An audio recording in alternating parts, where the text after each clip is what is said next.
Subtle skills, big results. Welcome to the Ninja Selling Podcast. Welcome back, everyone, to the Ninja Selling Podcast. And if you're new, welcome for the first time. We are incredibly excited to have you here. I'm Matt, he's Garrett. And if you are new and you want to learn a little bit about ninja selling, you're like, hey, what is this all about? You can head over to ninjaselling.com, learn more there. If you click on Ninja Coaching, you can learn more about what Garrett and I do to help people accelerate their businesses. And if you want to join a community of like-minded people, people who are veterans on the ninja path, people who are newbies on the ninja path, people who just want to share experiences together, learn from each other, and grow together, head over to Facebook and search for the Ninja Selling Podcast to find our free, completely free community that you can join and participate in and grow yourself. Garrett, good morning to you, sir. Every time I hear you give that pitch, good morning, by the way, everybody. Every time I hear you give that little or morning pitch or a little intro, in my brain, I go / groups / like the back when I used to do it, facebook.com/groups/ the Ninja Selling Podcast. I'm so happy you let that go. Like it really, it's a good thing. Okay, it's not to get stuck on that. I will also add good morning again. And I will say that for any of you that like this is your first time hearing about Ninja and the podcast is your kind of opening space into this, I encourage you all, go get Ninja Selling the book. Go get a copy of that, written by Larry Kendall. There's Audible. You can find it all over the place. But you can take our word for it about Ninja Selling. We don't go in depth into all the systems. We're not here to teach you through this podcast what Ninja Selling is. We kind of go around the outskirts of it and pull pieces in and bring it into the real day-to-day working life that a lot of you are going through. But if you really want to get your fundamental foundation with it up front, that book is the best place to go to right up front. So I just want to recommend that to everybody. Yeah. Well, good point. Good point, Garrett. And as an example, right, today's topic, what we're talking about, has nothing to do with tactics and strategies and things. It has to do with kind of the current state of how the real estate industry has evolved and how we kind of got to accept this life that we chose to be in this industry. And what does that mean? And how do we also not just accept the quote life we chose, but build the life we want within this industry without getting trapped and sucked into the things that go along with what real estate is. So let's dive in. Well, we were kind of getting ready for this, Matt. It kind of took me down. This is you brought this kind of idea to the table here. We've talked about this a little bit off and on over the last month or so. And I think this morning, as we were getting ready for this, it really kind of like solidified with me that real estate's an interesting industry because in a weird way, we can get sucked into it where we're working 24/7. I know a lot of people that I work with personally, and especially when they're younger and they don't have a whole lot of commitments around them. They don't have family and kids and life going at 1,000 miles an hour around them. It's very easy just to be like, I'm in real estate 24/7, all in, I'm going to do this. There's a middle ground in there where a lot of times we have a lot of other life that we need to figure out how to balance all this stuff out. And real estate is an incredible platform to balance a lot of your life and the things you want and being there for your family and being there for kids' events and all the stuff that you want to be supportive of. Real estate will allow you to do it. And I find those people get a very good regiment usually of like, I don't work past these hours. This is when my day starts. I take Sundays off. I don't work, weekends is maybe appointment only. And then there's this other part, and I'm experiencing this with a gentleman that I coach right now, that he's in a place of his life where his kids are grown, he's living alone, and he's like back to 24/7 again. And he's trying to get control of it. He's like, I have no reason not to work in the evenings. I have no reason not to work on the weekends. And I'm trying to regain control of this. And that's the first element I want to throw on the table. And then Matt, real quick, the second piece I want to throw on is that we have this incredible flip side of this also. And we see this through the holidays where we have family come to visit us being the realtor, and our family doesn't seem to understand that we actually have a real job. They like come in and they're like, well, we're going to go to the zoo on this day. We're going to go to SeaWorld on this day. We're going to go to the coast on this day. We're going to go check out wine country on this day. And at some point, the real estate agent's going like, they won't leave. Like, they don't think I have a job that I have to be at. I got to work. I have things I got to do. And we have this like weird double-edged sword of what this industry is. And I think, Matt, this is where it became really interesting as you brought this up of like understanding where we have our struggles, where we have our wins, and why we have misunderstandings and why we fight with them all the time about getting control of all this. It's really kind of messy. It is messy. And I think we got to start with like, this is a 24/7 industry. Real estate doesn't stop, right? Like the financial markets, well, the financial markets could be 24/7, but like the US stock exchange closes at a certain time, right? Yep. Stores close. Production facilities have shift changes that happen. Real estate's always on, right? The internet's always on. That doesn't mean you have to always be on, right? But if we accept that that's what the playing field is, because I mean, we hear it all the time. Agents get upset. Why did that listing agent, post that property that day? Why did they set the best and final deadline for that day?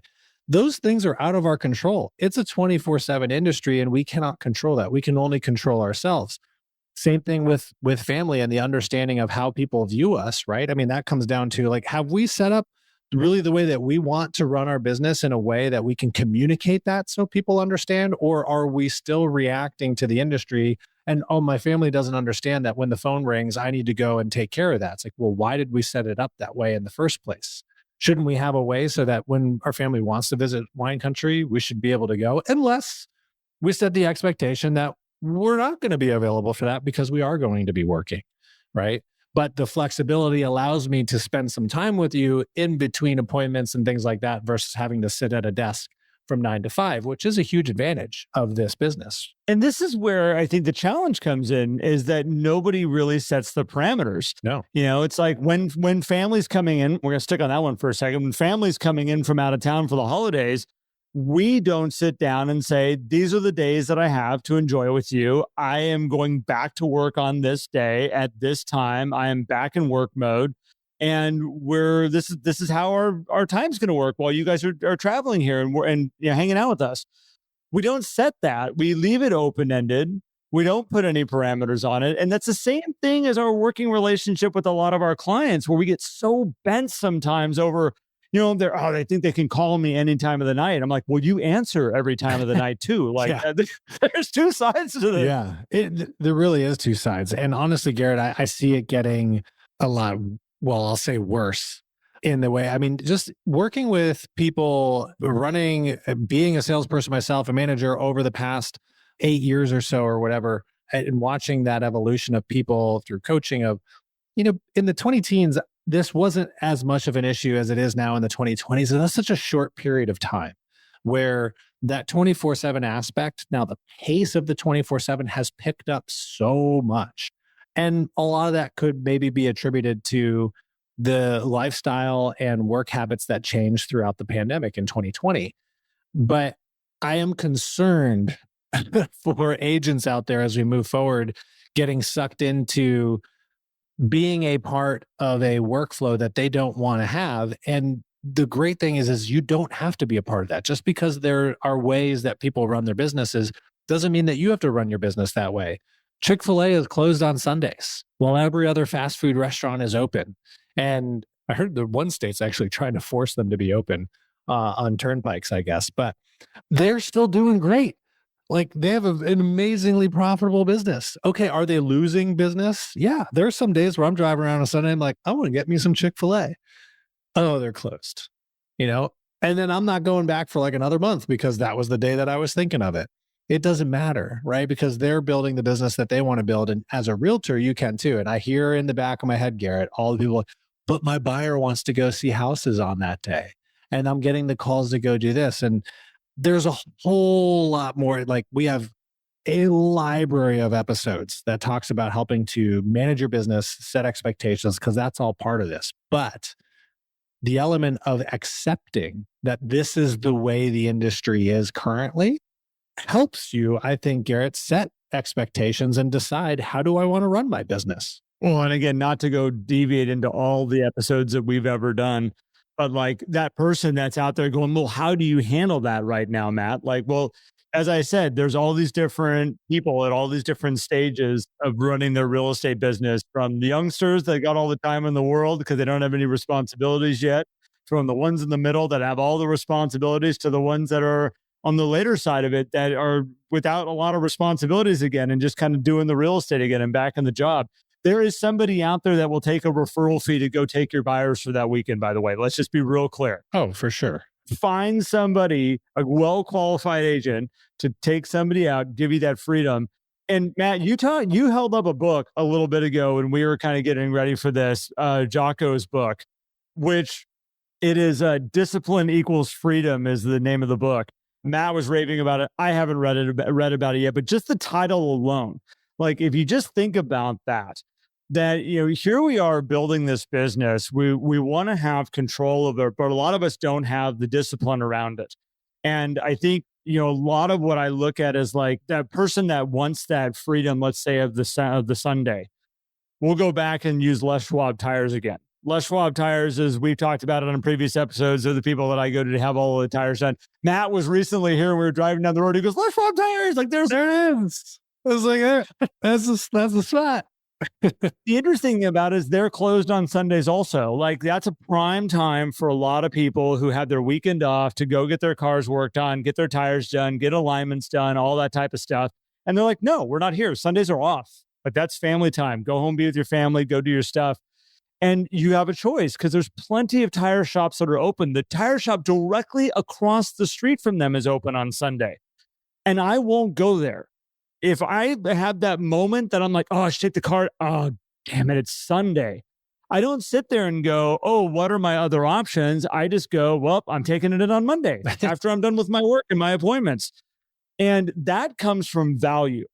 And I think what we need to understand is that in this business, in this industry, when you don't have a lot of value to stand on, you do need to jump and run at every single moment, at every single opportunity, every single phone call. You have to jump and run because other than you being there on that spot, you don't have a whole lot of extra value around you other than you have a license that you need to have to help somebody get from point A to point B through a real estate transaction. And I know I'm being a little harsh on this, but in honesty, yeah, the more value you bring, the more people understand what your value is, freedom comes in. That's why I wanted to Matt talk about that book for a second, because the more value you can bring, the more freedom you have to set the standards of how you operate, what you offer, the timeframes that you run under. And then all of a sudden you're like, oh my gosh, I'm taking the weekend off and my clients are totally okay with it. And I have a system to handle them when I'm not there. I'm going to go to Hawaii. I've got a gentleman that's going to Hawaii. Last time he did it, he went for a month, or I think it was 3 weeks. He just kept extending out another week. His business did just fine. He crushed it. He doesn't, by the way, he does not do business in Hawaii. It's not.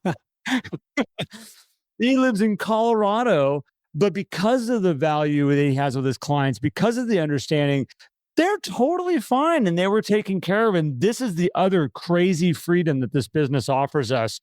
If you provide the value and you understand and you have the discipline about how you're running it. There's so many different undertones, under themes to this as well. And, going back to your client or the person you mentioned who's working at night, like, cool. If you want to, there's nothing wrong with that either. It's not like you have to choose like, well, I need to now fit into this little window and not do the evening emails. Like if that's what you want to do and you're comfortable and it lights you up and you're excited about it, I personally do some work in the evenings because there's other businesses that I'm affiliated with and I work on and I got to take care of some things in the evening that I don't fit in during the day. I'm comfortable with that at this point because I can see the trajectory. It's planned. It's not like a surprise. And I think that's the big element of it is if you can handle your load in a way where it's under control, you know what's happening, even if it means you're operating at a fast pace or a busy schedule.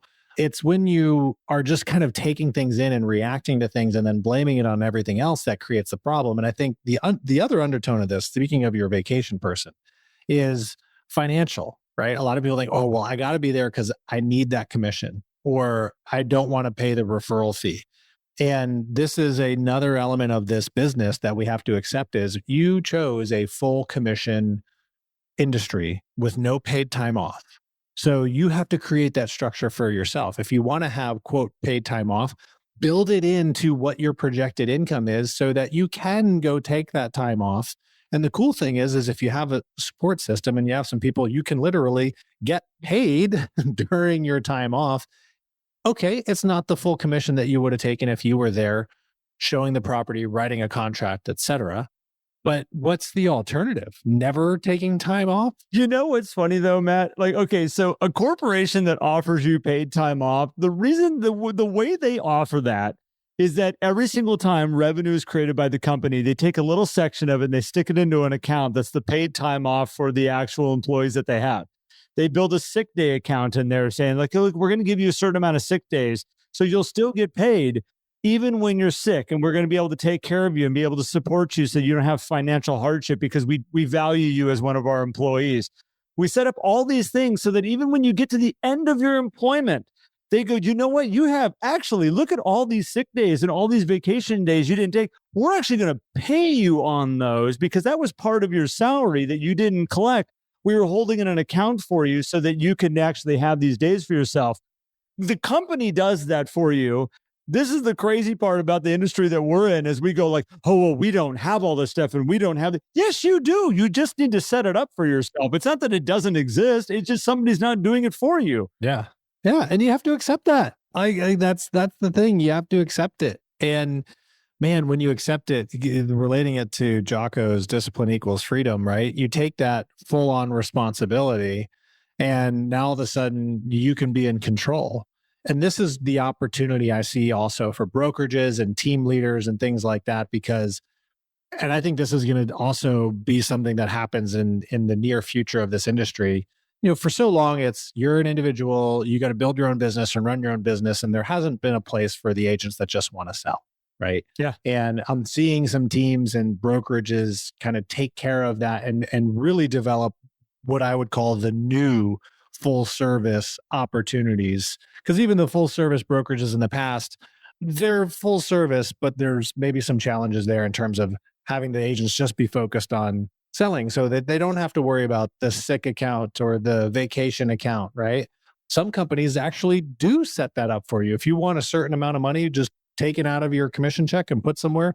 Some companies will do that for you, which is awesome. Yeah. And I see more and more of that coming so that, because it is a lot to handle yourself. But again, we must accept the life that we chose because that's the only way we're going to develop the clarity to see forward and to be able to handle the things that happen. Because there is going to be that property that hits the market at 3 a.m. and it's in your inbox when you wake up and best and finals due by 5 p.m.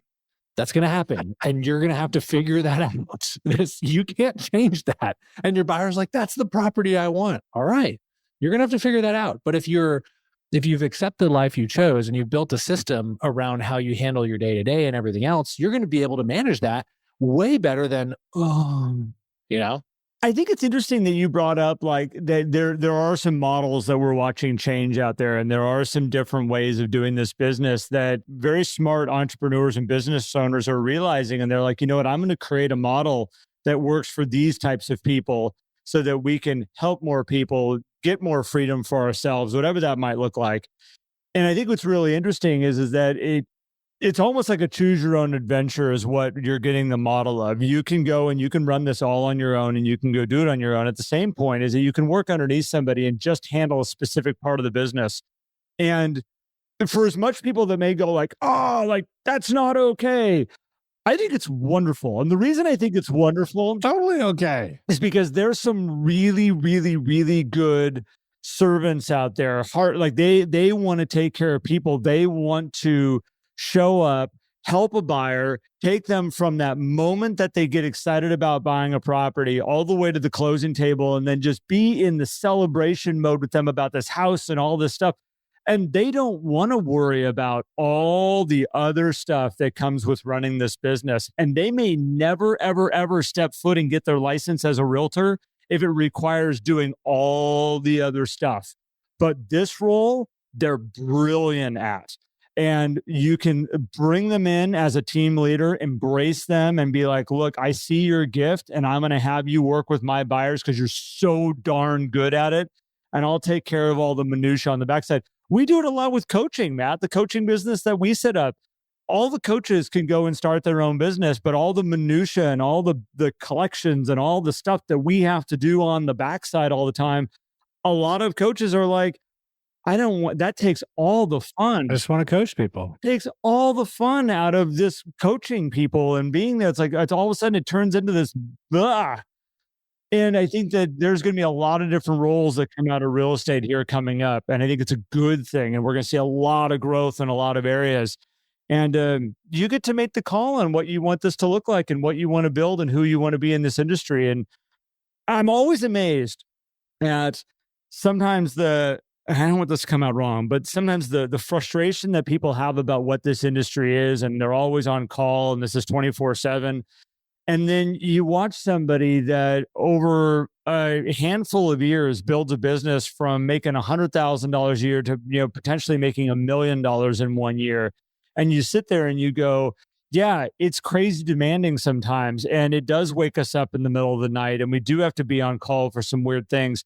But you are rewarded. Like, this business will reward you better than any business I have ever seen for showing up and putting your heart into it. But it can also wear you out and run you through the trenches if you don't have discipline. Yeah. Oh, yeah. Well, and that goes back to what we talked about on our last episode of, building some discipline and stuff like that. But I think the point here, right, Garrett, is, hey, this is the industry. Yep. Right. And we can complain about it, or we can accept it because we're in it, which is then going to allow you to build and figure out, how do I want to move forward? So when you're stuck in there saying, oh my gosh, how do I handle all of this stuff? It's like, well, have you first accepted where you're at? And if you do that, great. Now we can build the path forward of what's going to work for you and figure out what systems are you willing to deploy? What are you willing to build? I mean, I love these conversations with agents that we coach, Garrett. Sometimes it's, I want to have this time off and all this stuff. It's like, okay, are you willing to, if you want this level of production, but you want to work this many hours, are you willing to build this system and this system? And sometimes the answer is no, I don't really want to do that. It's like, okay, well then if we go back and say, what about the income? Do we move that a little bit, or do we remove some hours over here? Like, where do we want to make the adjustments in order to make this work? Right. And then it's, oh, okay, I choose this, and this. And then now all of a sudden we have a path. So the comment you said of accepting where you're at, I want to think about that just for a second, because a lot of people have visions of where they want to go, but they really don't take the time to figure out where they're at right now. And if you take that into, like, anytime you're trying to get to a destination, and trips are like the easiest way to look at this. It's easy to say, I want to go and stand on the Brooklyn Bridge. Like, I want to be there. I want to stand over the river. I want to look at the city. I want to, like, that is something I want to go do. I want to be on that Brooklyn Bridge. And then you sit there and you ask the person, saying, okay, well, like, how soon do you want to be there? Is this something you want to do 5 years from now? Or is this something you want to do like tomorrow, like to go stand on the Brooklyn Bridge? And by the way, most of us, because of the world we live in, where we're standing right now, there's a very good chance by tomorrow night, we could find a way to get you to stand on the Brooklyn Bridge.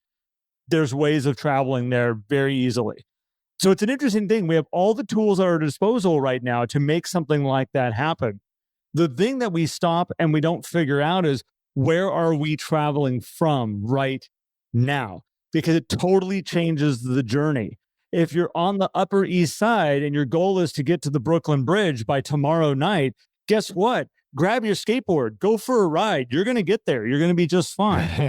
If I'm standing here in Redding, California, I now have a challenge in front of me to figure out how to do this. Do I want to figure out a flight out of Redding? Well, Matt, as you know, that's a big question mark. Yeah. That can be an issue. Is it worthwhile for me to jump into a car right now and get to San Francisco? Because the chances of me getting a flight out of San Francisco and getting me to New York within the next 24 hours is way higher. So I got 3 hours to drive down. I got a flight to get from San Francisco to there. Maybe it's a direct flight. What is the weather doing right now? What are other things? There's so many elements that come in, but so few of us stop and figure out where we're at right now. We just know where we want to go.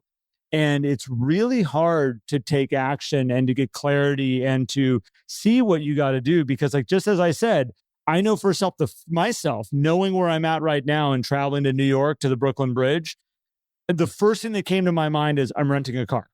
And it's not to drive all the way. It's just to get me to an airport that's going to allow me to achieve the goal that I want to achieve. I am never going to drive to the Reading airport and be like, all right, first step, try to figure out a flight out of Reading. Like the goal has just been removed. It's not going to happen for the most part, but I have a good shot of it if I try. So I think that this is that element of knowing where you're at right now, getting clarity around that allows you to make smart decisions to get into this business that you want to build. And I'm literally, I think we should call it the choose your own adventure business right now. Like as we move forward, it's like you can build whatever you want, any way you want to look at it, and you can have tons of freedom. Your value just has to be high enough. Yeah. Yeah. That's a great point. The choose your own adventure business. So welcome to the real estate industry where you can choose your own adventure.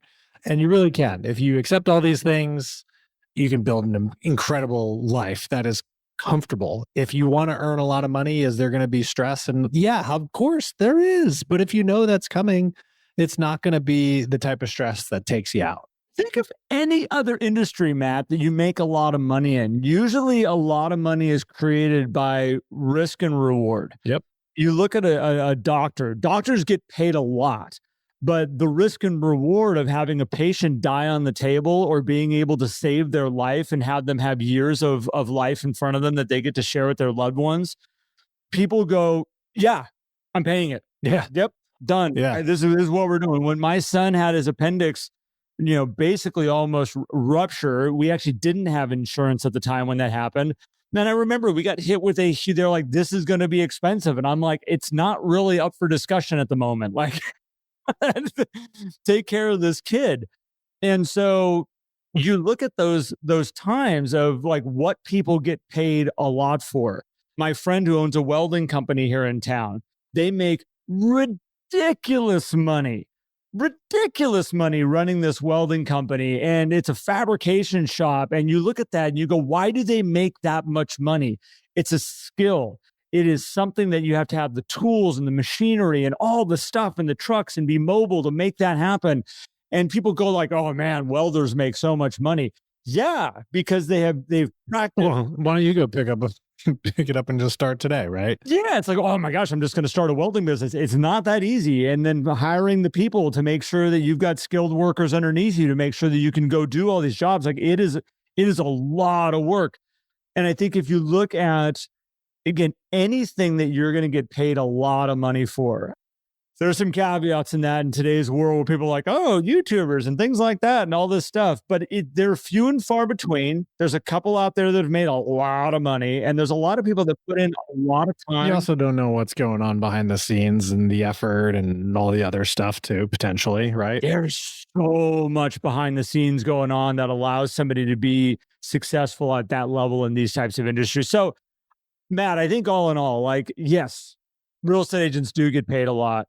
But again, there's a give and take to all of this stuff, and you need to accept it. I love how you started this off with understand the business that you're getting into, understand all the moving parts about it, know where you're at right now, know where you want to go and what you want to create.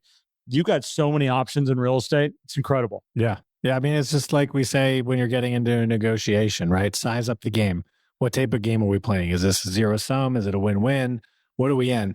Size up the industry. You know what you're getting into, know what you're already in, and you're going to be able to do some incredible things based on your choices versus other people's choices, let's say. So this is a good one, man. I mean, this is a good reminder too, for those of you who are maybe getting close to that burnout or whatever it is, like we can stop that. Like you don't have to get stuck in that rut if we just make the choices. Well, and that's a really good point, is that, if you're finding yourself in that spot, go talk to somebody. And I'm not talking about a therapist. Go talk to... Although that could be helpful too. It could be helpful. But when it comes to business, like go find yourself a coach, sit down and say, look, this is where I'm stuck at right now. And this is where I want to go, and have somebody that understands be able to break that down with you and look at it from a ton of different angles and be like, have you ever thought about this? Why are you doing it this way? Is that serving you the way you thought it was going to serve you? And analyze where you're at. It's really helpful to have that outside perspective sometimes. So with that being said, Matt, I think we covered it. We good? I think we did. Absolutely. Yeah. All right. So with that being said, I appreciate everybody who listened today. Matt and I always enjoy hearing your feedback. We've had incredible feedback lately from people saying how much they appreciate the episodes and the messages and the information that's going on. I want to say thank you so much. The handwritten cards that we're getting are incredible. The messages that we're getting on Facebook and text messages are absolutely incredible, and they mean the world to both of us because we talk about them to each other when we get them. So it really does mean a lot.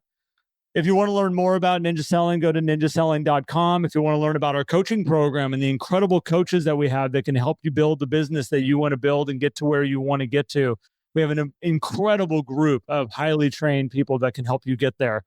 If you want to go join a group of like-minded people, like we always talk about on Facebook, the Ninja Selling Podcast Facebook community is an absolute incredible place. Closing in on 15,000 people, Matt, 14,700, give or take, as we talk right now today.